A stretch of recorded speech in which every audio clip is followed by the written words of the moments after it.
Hey guys, today is day 70, and I didn't get as much done yesterday as I wanted to. So today I am just going to try and jump into Photoshop and uh, work on this page as much as possible. I did get some uh, out of Photoshop work done yesterday, like some research and all that other kind of stuff. But yeah, so I have to finish this page before it gets too late. I'm releasing the next page tomorrow, and I'm running out of pages.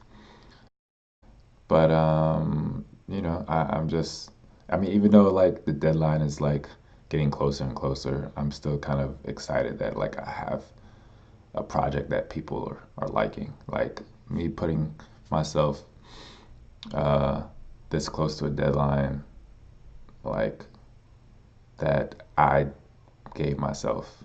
It feels kind of surreal and feels like I'm actually doing something. Um, the T-shirts and posters and everything like that, I think I'm going to start like releasing that within like a week or so. Um, so that should be fun. And probably the booklet within a couple weeks, maybe 2 or 3 weeks. So be on the lookout for that. But as of right now, I can't do anything until I finish this page. So yeah, we're just gonna go on with that.